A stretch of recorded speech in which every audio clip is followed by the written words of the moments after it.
दर्शकबिन नमस्ते अनि हार्दिक स्वागत छ। विशेष गरी अहिलेको राजनीतिक पेरिफेरीमा आज हामी विभिन्न किसिमका चिरफार गर्नेछौँ। सामाजिक सञ्जालमा उठेका प्रश्न सँगसँगै राजनीतिक हिसाबले हेर्दा राजनीतिक विस्तारका लागि धेरै उच्च ओहदाका व्यक्तिहरूको कसरत हामी यसै विषयमा केन्द्रित हुन्छौँ र हामीसँग कुराकानी गर्नका लागि राजनीतिक विश्लेषक सँगसँगै पूर्व डीएसपी केपी शर्माजी हुनुहुन्छ। सम्पूर्ण यहाँमा स्वागत छ। धन्यवाद। जय जननी जय मातृ। हिजोको महावीर पुनको जुन आन्दोलन थियो सरकारले सम्बोधन त गर्यो, तर लज्जास्पद कुरो प्रधानमन्त्री प्रचण्ड र महावीर पुन दुवैजना मिलेर माइतीघर मण्डलामा बसेका हुन् भन्ने किसिमको प्रधानमन्त्रीज्यूको आशय व्यक्त तपाईँले देख्नुभयो होला। कस्तो लाग्यो? सेटिङमा हुँदो रहेछ नि त काम, होइन? वास्तवमा के छ भन्दाखेरि यहाँले राम्रो प्रश्न पनि भनौँ निकाल्नुभयो। अब महावीर पुन जुन वैज्ञानिक चाहिँ महावीर पुनजी हुनुहुन्छ, उहाँले चाहिँ राष्ट्रिय आविष्कार केन्द्रको उत्तरोत्तर होइन प्रगति र व्यवस्थापन सम्पादनको पक्षमा र नेपालमा भएका प्रतिभाशाली युवाहरूलाई यही नै चाहिँ व्यवस्थापन गरेर वैज्ञानिक उत्पादन गरेर बहुआयामिक रूपमा मैले आविष्कारका चाहिँ विभिन्न विषय सारमा चाहिँ अगाडि बढ्छु भन्ने हिसाबमा आर्थिक अभावको कारण उहाँले चाहिँ देशको प्रधानमन्त्री पुष्पकमल दाहाल प्रचण्ड लगायत सरकारवाला मन्त्रीहरूसँग पनि ज्ञापन पत्र र भेटघाट भएको अवस्था विद्यमान थियो। र त्यो अवस्थामा चाहिँ प्रधानमन्त्रीज्यूबाट ठिक छ, यसमा चाहिँ अब छलफल गरेर चाहिँ विकास बजेटबाट 1% भनौँ तपाईँको मागमा सम्बोधन गरिन्छ भन्ने कुराहरू त्यो बेला आएको अवस्था थियो। तथापि चाहिँ के भन्दा नेपालका नेतृत्वहरूले अब फुक्ला आश्वासन मात्र दिने र जनतालाई भ्रममा पार्ने खेतीको चाहिँ एउटा बिजारोपण गरेको चाहिँ विगतको इतिहासलाई मध्यनजर राखेर उहाँलाई चित्त चाहिँ बुझेन होइन, यो त अब त नहुन पनि सक्छ। त्यसैले अब मैले चाहिँ यसलाई चाहिँ राष्ट्रिय एउटा आन्दोलनकै रूपमा चाहिँ माइती घरबाट सुरु गर्छु भनेर उहाँहरू चाहिँ माइती घरमा आउनुभयो। आइसके पश्चात अब सञ्चार जगत विभिन्न खालको अभियन्ताहरू समाजसेवीहरू इभेन चाहिँ के भन्दा संसद लगायतका मजदुर युनियन स्वतन्त्र मजदुर लगायतका चाहिँ विभिन्न चाहिँ तह र तबकाका चाहिँ व्यक्ति र नेतृत्वले चाहिँ के भन्दा उहाँको यो चाहिँ राष्ट्र निर्माण गर्ने अभियानलाई उहाँ साथ समर्थन र एकबद्धता पनि जाहेर गरेको अवस्था विद्यमान थियो। तत्पश्चात अब के भन्दा अब यो कुरालाई सम्बोधन नगरी नहुने, अब आउने चाहिँ वार्षिक बजेटमा विकास बजेटको चाहिँ 1.5% चाहिँ नछुट्टै नहुने खालको चाहिँ जनदबावको चाहिँ प्रभावका कारण चाहिँ के भन्दा हिजो चाहिँ उहाँको माग पनि पुरा भयो, आन्दोलन पनि फिर्ता भएको अवस्था विद्यमान थियो। यो हुँदाको पश्चात चाहिँ अब के भन्दा देशको सम्मानित प्रधानमन्त्रीले र ठिकै छ नि अब म त अब माइतीघर मण्डलामा चाहिँ नि गएर आन्दोलन गर्छु भन्दाखेरि त ठिक छ, तपाईँ पनि गएर गर्नुहोस्, त्यसमा पनि मलाई काम गर्न सहज हुन्छ, दबाब हुन्छ भन्ने खालको कुराहरू आउँदाखेरि उहाँले त मेरै सल्लाहमा महावीर पुनज्यू चाहिँ त्यहाँनिर बस्नु भएको सडकमा भनेर यही कुराले त गर्दा के भयो भन्दा अब चाहिँ प्रधानमन्त्री कुनै पनि माग गर्नको लागि प्रधानमन्त्रीज्यूसँग सल्लाह गरेर चाहिँ रोडमा आएर आन्दोलन गर्नुपर्छ भन्ने खालको सङ्केत देख्दाखेरि यो अलिकति अब कस्तो अब के भन्ने आन्दोलन भन्ने या मिलो मतो भन्ने खालको एउटा जनजीवनमा अहिले यो चाहिँ एउटा छुट्टै खालको एउटा चाहिँ बहसको विषय चाहिँ बनेकै छ। जस्तो प्रधानमन्त्रीज्यूको त्यो कुरालाई हामीले निहाल्दै गर्दा अर्को कुरा पनि राख्नु भएको थियो, असहाय लडाकुहरूको लागि जुन 2 लाख रुपियाँ बजेट छुट्याइएको छ त्यो मैले छुट्याएको होइन भन्ने खालको तर्क दिएर पन्सिन खोज्नुभयो। यो विषयलाई कसरी निहाल्नु? यहाँ के छ भन्दाखेरि जस्तै तपाईँको चाहिँ कुनै पनि नेतृत्वले राजनैतिक रूपमा जिम्मेवारी लिन चाहेको अवस्था छैन। यो त मैले गरे होइन, फलानाले गर्दै गरेको कुरा हो, मैले चाहिँ नि हमा हस्ते मिलाइदिया हो, यो त फलाना प्रधानमन्त्रीको कार्यकालमा भएको थियो, मेरो पालोमा होइन, उनीहरूले चाहिँ कार्यक्रम ल्याएका थिए, अनुमोदन हुन बाँकी थियो, मैले त हमा हस्ते मिलाएर समर्थन मात्रै गरेको भनेर अर्को टाउको मतलब पन्छाएर पानीमाथि ओबानी हुने राजनीतिको विकासको यो चाहिँ के भन्दा विकास भएको अवस्था हो। तथापि चाहिँ के भन्दाखेरि अब यहाँ प्रश्न के रहन्छ अयोग्य भन्दा यहाँ त यो प्रश्नले सम्मानित प्रधानमन्त्रीज्यूलाई अर्को प्रश्न जन्मिएको छ। हेर्नुहोस् तपाईँको अयोग्य के कारणले अयोग्य भए ती चाहिँ युवाहरूलाई भनौँ 10, 12, 15 वर्षका युवाहरूलाई चाहिँ के गरे भन्दा द्वन्द्वमा चाहिँ युद्धमा चाहिँ के भन्दा लगाइयो, उनीहरूलाई नै प्रयोग गरेर चाहिँ 17,000 मानिस युवा युवतीको मृत्यु भएर होइन विरासत प्राप्त भएको अवस्था पनि हो। अयोग्य कसरी यो अयोग्य भए? अयोग्य यो कारणले भए ती बाल युद्धमा होमिएपछि पढ्न पाएनन्, जसले युद्धमा लग्यो उनीहरूले जिम्मेवारी लिनुपर्ने पनि हो नि त। के भन्दा यो त के भन्दा बाल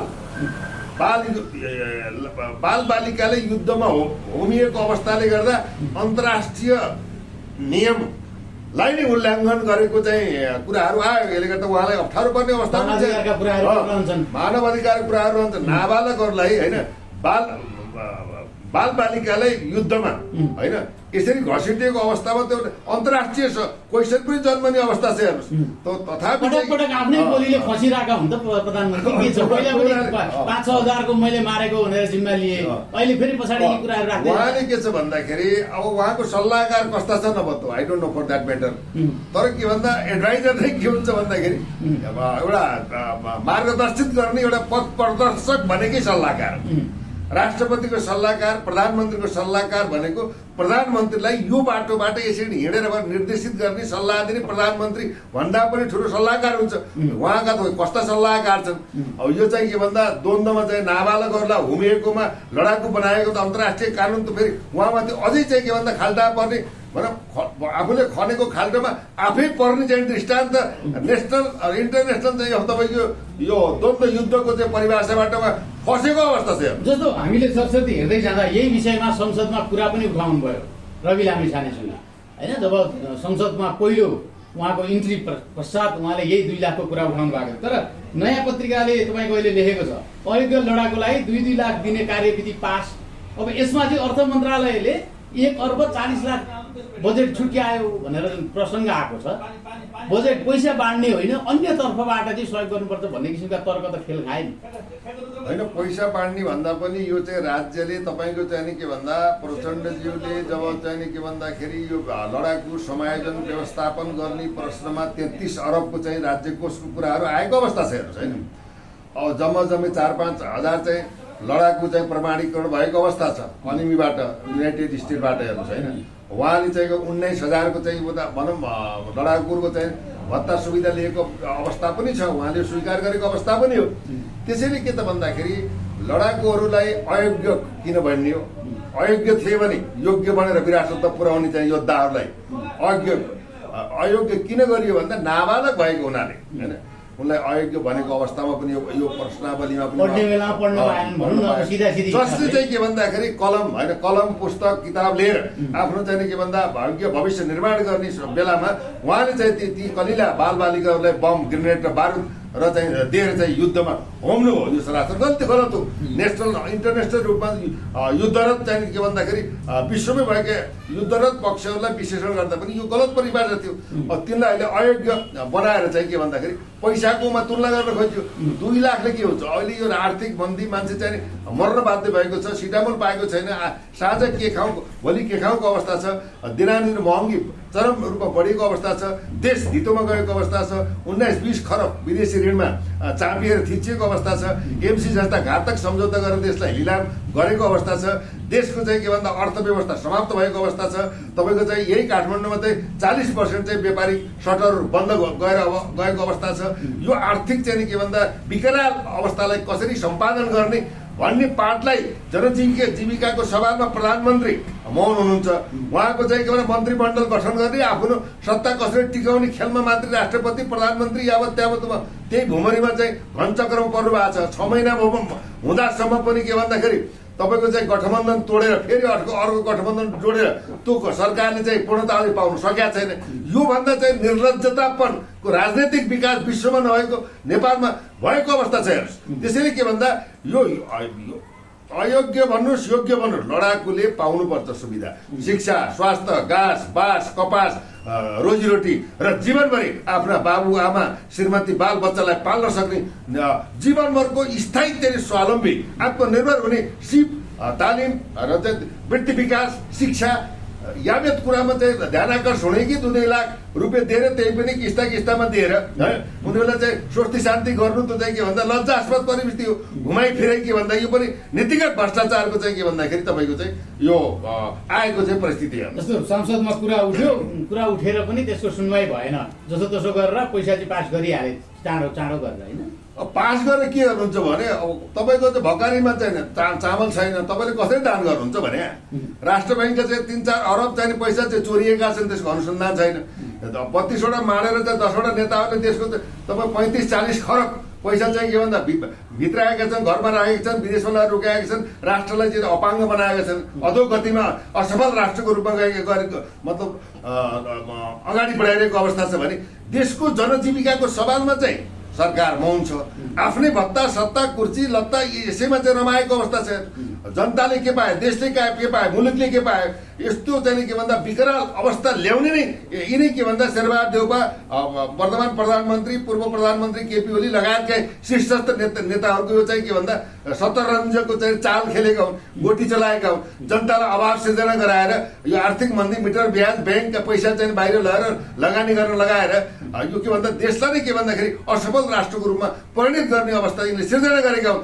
यो चाहिँ आफैबाट सृजित चाहिँ यो समसामयिक विकराल चाहिँ यो मुद्दा र सवाललाई तत्काल सम्बोधन गर्न सकिँदैन भने त्यो कुर्सी छ भने किन बस्ने?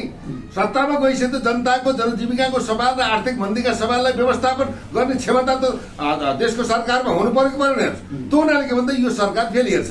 जस्तो हामीले हेर्दै गर्दा उपनिर्वाचन पश्चात एउटा भारी मतले विजय भएर रविजी स्वर्णिम वाग्लेजी जसरी संसदमा इन्ट्री गर्नुभयो, उहाँहरूका सम्बोधन हेर्दाखेरि कोइरीको कुरालाई सलमान खान हो र मैले चिन्न सकिनँ भन्ने किसिमका अभिव्यक्ति पनि त्यहाँ रहे।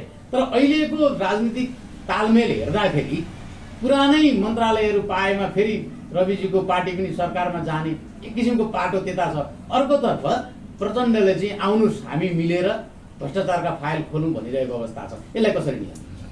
वास्तवमा के छ भन्दाखेरि सत्य चाहिँ बोल्नुपर्छ। हेर्नुहोस्, जिउरो चपाएर लटपटाएर बोल्ने चाहिँ नि हाम्रो बानी पनि छैन। सत्यगत विश्लेषण के भन्ने, अब चाहिँ तनहुँबाट स्वर्णिम वाग्ले र चाहिँ चितवनबाट दुवै पटक भनौँ न, अब अत्यधिक बहुमतले चाहिँ नि रवि लामिछानेको विजय भएको अवस्था जगजाहेर भएकी अवस्था हो।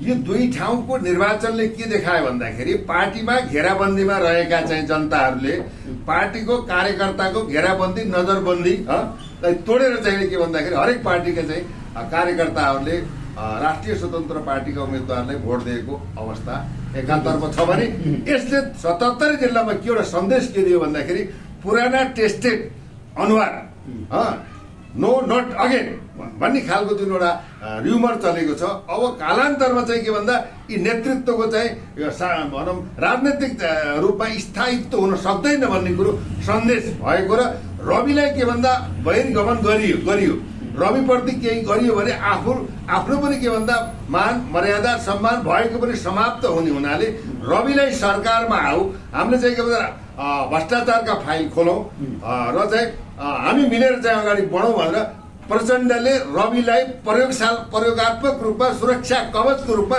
उनले चाहिँ यो राजनीतिक चाहिँ सरकारमा समावेश गरेर अगाडि बढ्न चाहेको अवस्था एकातिर छ भने यदि प्रचण्ड सुधारात्मक परिस्थिति छन् र युवा जस्ता रवि जस्ता युवाहरूलाई गृहमन्त्री स्वर्णिम वाग्लेलाई अर्थमन्त्री देशको काया पलट गर्ने सवालमा अब विगतमा गरेका गल्ती कमजोरीलाई सच्चिने कि भनौँ नष्ट हुने नासिने भन्ने कुरालाई होइन। अब हामी नासिनु हुँदैन, भएको चिजलाई पनि अब व्यवस्थापन गरेर यी युवाहरूलाई चाहिँ साथमा लिएर अब देश बनाउनु पर्छ है भन्ने खालको चाहिँ उहाँमा एउटा के भन्दा चेतना आएको हो भने यो अत्यन्त राम्रो पक्ष हो। यसलाई सबैले सम्मान गर्नु नै पर्दछ। होइन आफ्नो सत्ता पद कुर्सीलाई चाहिँ विरासतलाई सुरक्षित राख्नको लागि रविलाई सुरक्षा कवचको रूपमा ल्याइएको भने यो चाहिँ के भन्दा सरकारमा रवि जानु गलत छ। अहिले जस्तो सञ्जाल र जनताहरूको आवाजलाई हेर्ने हो भने तिनै मन्त्री प्रधानमन्त्रीहरू नै भ्रष्टाचारी हुन् भनिरहँदा एउटा भ्रष्टाचारीले आफ्नै फाइल खोलौँ भन्छ होला र भन्ने तर्क राख्छन् क्या सञ्जालमा, के भन्छ? यो स्वाभाविक हो। तपाईँ के छ भन्दाखेरि सर्वप्रथम ठिक छ देशको प्रधानमन्त्रीले भ्रष्टाचारको फाइल खोल्ने भने आफूबाट सुरु गर्नु पर्यो। हेर्नुहोस्, आफूबाट सुरु गर्नु पर्यो। उहाँमाथि आएका जति चाहिँ आरोपहरू छन् त्यसलाई खण्डन गर्नु पर्यो। उहाँले चाहिँ के भन्दा लडाकुको शिविर व्यवस्थापन सञ्चालनमा चाहिँ अरबौं पैसा भ्रष्टाचार गर्नुभयो, 20 अरब भ्रष्टाचार गर्नुभयो, मलाई दिनु भएन भनेर यही काण्डबाट बाबुरामले पनि प्रचण्डलाई छोडेर बाहिर गएकी अवस्था हो। विगतको इतिहास साथी चाहिँ हामी बोल्नु पर्दैन होइन। त्यो हुनाले चाहिँ अब के भन्दाखेरि जस्तै 5000 भने मारेको भन्ने कुराहरू आएको त्यसबाट पनि जस्टिफाई लिनु पर्यो भने आफूबाट नै उहाँले सुरु गर्नुहुन्छ भने राम्रो पक्ष हो। किन भन्दा देशको प्रधानमन्त्रीले मैबाट चाहिँ भ्रष्टाचारको फाइल खोलौँ, मैबाट अनुसन्धान गरौँ भन्नु त अत्यन्त राम्रो पक्ष हो। भनेपछि फेरि फस्ने भयो प्रचण्ड भन्ने कुरा हो। जनताले त त्यसरी बुझ्छ नि त। अब सुरुमै उहाँकै छानबिन भयो भनेदेखि त पहिले उहाँ करार जाए हुने होइन। एउटा कुरा के छ भन्दा नबुझेको कुरा आफैमा फस्या हो नि आफ्ना कुरा। उहाँको चाहिँ मैले भने सल्लाहकार गतिलो भएन, गर्न चाहने मान्छे हो। देश बनाउँथ्यो भने प्रचण्डजीले बनाउन सक्नुहुन्थ्यो, तर उहाँ घेराबन्दीमा पर्नुभयो। उहाँले पाएको सम्मान र मर्यादा विगतको वर्तमान भनौँ निर्वाचनले देखाएकै अवस्था हो होइन। किन रुन्छस् मङ्गलले आफ्नै ढङ्गले उहाँले आफ्नो विवेकपूर्ण राजनीति गर्न सक्नु भएन। राजनीतिक ज्ञानको अपरिपक्वता भयो होइन। अब आफ्नो चाहिँ आसेपासे मान्छेहरूलाई चाहिँ उहाँले चिन्न र बुझ्न सक्नु भएन र आफ्नै परिवारमा रमाउनुको कारण देश बर्बाद भएको अवस्था हो। अब उहाँले चाहिँ के भन्दा भ्रष्टाचारका फाइल खोलौँ, सँगै मिलेर जाउँ, युवा आऊ, हामीसँग जानुपर्छ भनेर भन्नुहुन्छ त राम्रो पक्ष हो। तथापि यो भनाइ र गराइको पछाडि लुकेको रहस्य के हो त्यो त अब के भन्दाखेरि रविले बुझ्नु पर्यो। भनेपछि आफू बच्नको लागि रविले हात दिन खोज्या यथार्थ कुरो, सिधा कुरो त्यही यथार्थ कुरो, सत्य बोल्नुपर्छ। एउटा चाहिँ यथार्थ त्यो हो। यदि चाहिँ के भन्दा होइन म त अब 3 पटक प्रधानमन्त्री भएँ, पहिलो प्रधानमन्त्री भन्दा मलाई थाहै भएन, दोस्रो हुँदा मेरो टिमै राम्रो भएन, अब त म राम्रो गर्छु भनेर उहाँको उद्घोष त आएको छ होइन। उहाँको त कुनै ठेगानै छैन। अस्ति भर्खर केपीसँग मिलेर प्रधानमन्त्री बन्नुभयो, फेरि देवबन्द्र जानुभयो।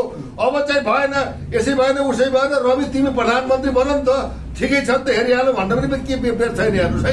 अब किनभने उहाँको राजनीतिक स्थायित्व र राजनीतिक निष्ठाको राजनीति उहाँमा छैन हेर्नुहोस्, सत्य बोल्दा।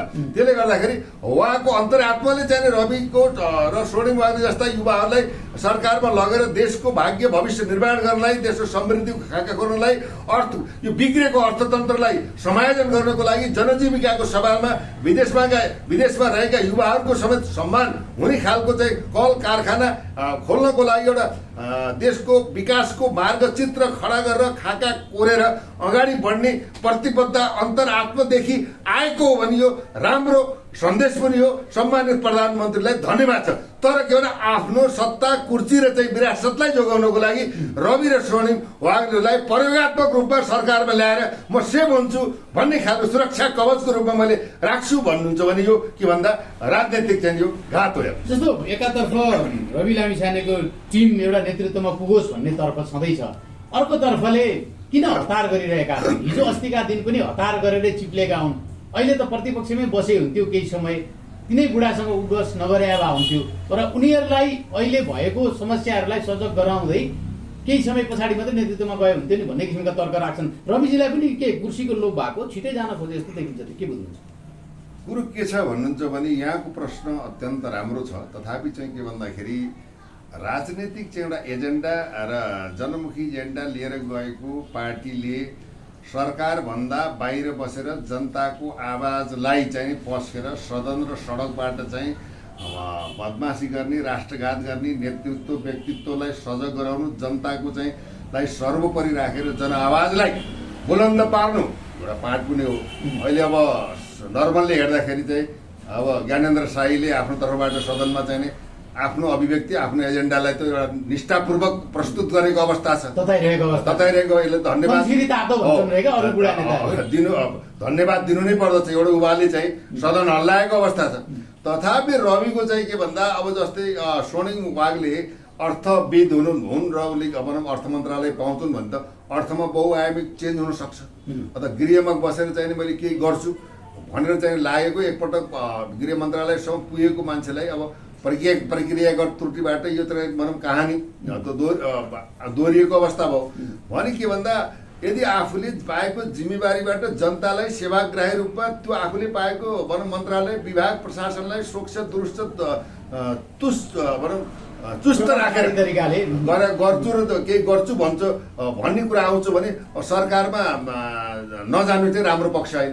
तपाईँसँग एउटा अधिकार छ भएन नि त अधिकार दिनुहुन्छ। तपाईँ अधिकारविहीन हुनुहुन्छ भने तपाईँ अर्थमन्त्री भयो। तर मैले यो प्रसङ्ग किन राखेँ भने नि हिजो उप प्रधान तथा गृहमन्त्री रवि लामिछानेज्यू बन्दाखेरि कोइलीलाई चिन्नु भएन। उहाँले के भन्नुभयो भने सलमान खान भएको मैले चिन्ने, भनेपछि उहाँले त त्यस्ता व्यक्तिहरू त खाका पहिल्यै तयार गरिसकेर अनि पो जाने होला नि त होइन, बन्दुक बोकेर जङ्गल छिर्ने हो नि त अनि यसमा यस्तो छ के छ भन्दा जङ्गल छिरेर बन्दुक बोक्न यो खोज्यो पार्ट भने अब यो लक्ष्मी कोइरीको सवालमा के छ भन्दाखेरि अब तत्काल निर्वाचन भएको अवस्था, शपथ ग्रहणको लागि घुइँचो लागेको अवस्था, कतिखेर शपथ ग्रहण गरेपछि के जिम्मेवारी पाउँछु भनेर सबैलाई उत्सुकता भएको अवस्थामा अब को के अपराधी को भन्ने कुरा त्यति चाहिँ अब यो त पहिलेदेखि वान्टेड हो त। बालकृष्ण खाँड पूर्व गृहमन्त्री रामबहादुर बादलकै भनेको भएको अवस्था हो नि त।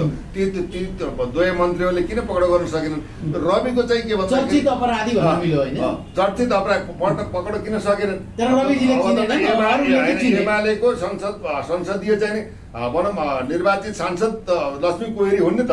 भने त यो त पोलिटिकल संरक्षणमा त संसद त छ नि। त्यो हुनाले चाहिँ के त भन्दाखेरि जब चाहिँ त्यहाँ कुरो आइसकेपछि रविले चाहिँ के भन्दा उसको फलोअप गरेको, कसरी भएको, कहाँ संवाद भएको, कसले नपकडे भनेको, सालोले कहाँ लगेको, कहाँ यावत कुराहरू त डिटेल्स त इन्भेस्टिगेसनको पार्ट प्रहरीले दिएकै अवस्था हो नि त। किनभने दिएकै अवस्था पक्राउ गरेर त गृहमन्त्रीले हातकडी लिएर त होइन। अब प्रहरीले पनि के भन्दा राजनीतिको छिटा परेको छ, प्रहरीले पनि प्रधानमन्त्री अथवा त्यो नसोधिकन गरेर चाप छोप्नु पनि भएन। बिरामी भनेर पन्साइरहेको अवस्था पनि छ, राजनीतिक दलले ढाकछोप गरेको होइन। राजनीतिक तपाईँको यही सदनमा हेर्नुहोस् न त, व्यापारी अब त्यो कोही गुन्डा नाइकी अब विभिन्न खालका कतिपय त के भन्दा विवादास्पद अवस्थामा रहेका पैसाको खोलो बगाएर त्यो सत्तामा पुगेको त्यो मिश्रित चाहिँ तपाईँ संसद प्रणाली छ नि। राजनीतिमा अपराधीकरण भएकै कारणले त जनताले दुःख पाए। यहाँ सिस्टमको डेभलप हुन सकेन, शिक्षाको विकास हुन सकेन होइन, तपाईँको चाहिँ कृषिमा क्रान्ति हुन सकेन। हाम्रो हाम्रो हाम्रो भाग्यमाथि सदैव खेलबाड गरे, जनताको चाहिँ कानमा चाहिँ बन्दुक राखेर सदैव चाहिँ शिकार गरे। अब यो प्रणाली पद्धति पात्र पनि सुधार हुनुपर्छ भन्ने हिसाबमा युवाहरूलाई जनताले एउटा आशा भरोसाको केन्द्र मानेको अवस्था छ। अब यसमा चाहिँ के भन्दा सत्तामा जानु र आफूले गर्ने कुकर्म सुकर्मको चाहिँ के भन्दा मूल्याङ्कन र जनमुखी र राष्ट्रमुखी कामको लागि त सम्बन्धित चाहिँ व्यक्ति नै जिम्मेवार र नेतृत्व नै जिम्मेवार हुनुपर्छ जस्तो मलाई लाग्छ। जस्तो हामीले यो राजनीतिक हिसाबले हेर्दै गर्दा राज्यको ढुकुटी सिध्याए, नेताहरू पेट दुख्यो भने पनि नेपालमा भएका अस्पतालहरूमा भन्दा पनि विदेशी अस्पतालमा उपचार गर्न जान्छन् भनिरहँदा राष्ट्रपति रामचन्द्र पौडेल इन्डियाबाट उपचार गरेर फर्किनु भएको छ।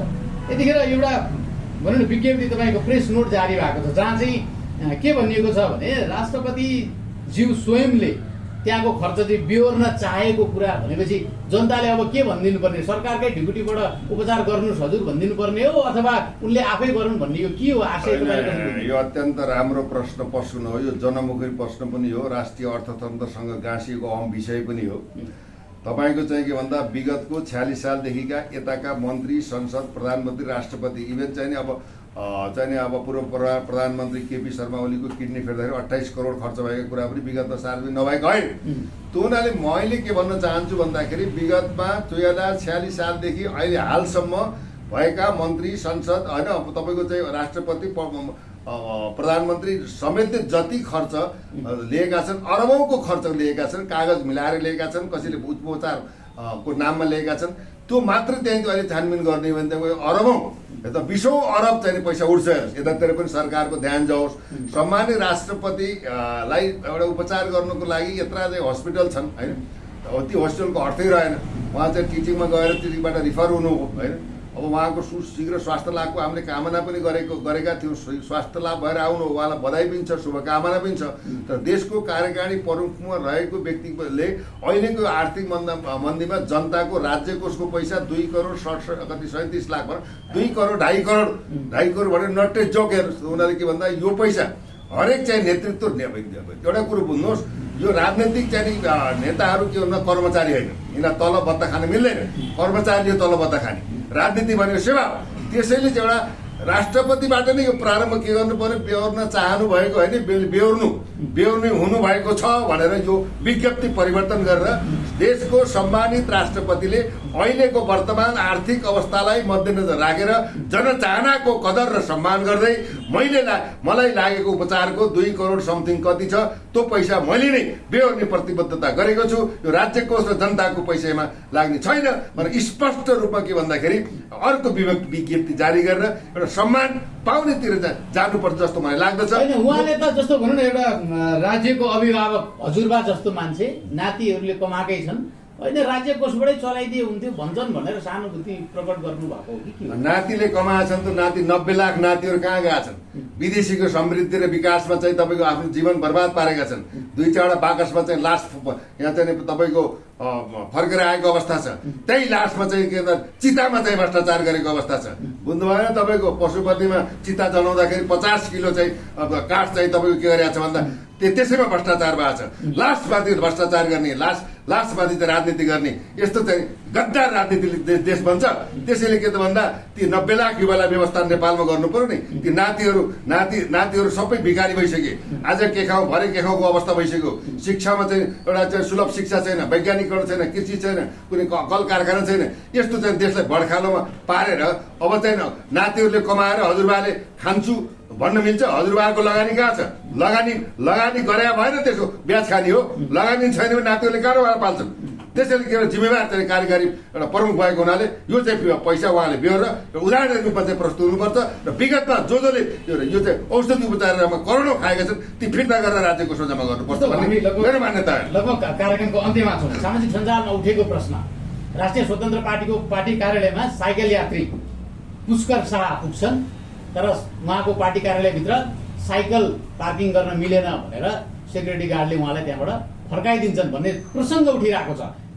यो उहाँले लेख्नु भएको छ, यो थोत्रे साइकल यात्रीको जिन्दगी गाह्रो रहेछ भन्ने किसिमको उहाँले टिका टिप्पणी गरिरहँदा एउटा साइकल लिएर पुगेको व्यक्ति रवि लामिछानेजीलाई भेट्न होइन पार्टी कार्यालयमा पुग्नलाई पनि नसक्दो रहेछ। बैलगाडा चढ्ने ती किसानहरूले के आश गर्ने? अन्त्यमा वास्तवमा के भने अब विगतको समयमा उप प्रधानमन्त्री तथा गृहमन्त्री हुँदाको अवस्थामा रवि लामिछानेले यो सिंहदरबार भनेको जनताको दरबार हो, यसमा हरेक मान्छेलाई चाहिँ बिना हिचकिचाहट चाहिँ आउनु पाउनुपर्छ, हेर्न पाउनुपर्छ। मैले चाहिँ के भन्दा सबैलाई के सार्वजनिक रूपमा चाहिँ एउटा प्रवेशको चाहिँ व्यवस्था गर्दैछु भन्ने भन्नुभएको त जगजाहिर भएको कुरा हो।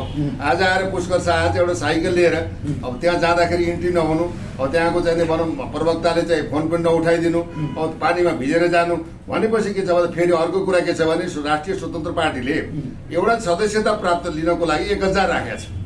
अब चाहिँ यस्तो एउटा बदम बेच्नेले मकै बेच्नेले त्यो सदस्य लिन चाहन्छ। त्यसैले के भन्दा अब जनमुखी होइन, जनमुखी र चाहिँ के भन्दाखेरि राष्ट्रमुखी हुनु पर्यो, व्यवहारिक हुनु पर्यो। सर्वसाधारणले त्यो पार्टीमा गएर आफ्ना गुनासा पोख्न सक्ने एउटा पहुँच हुनु पर्यो।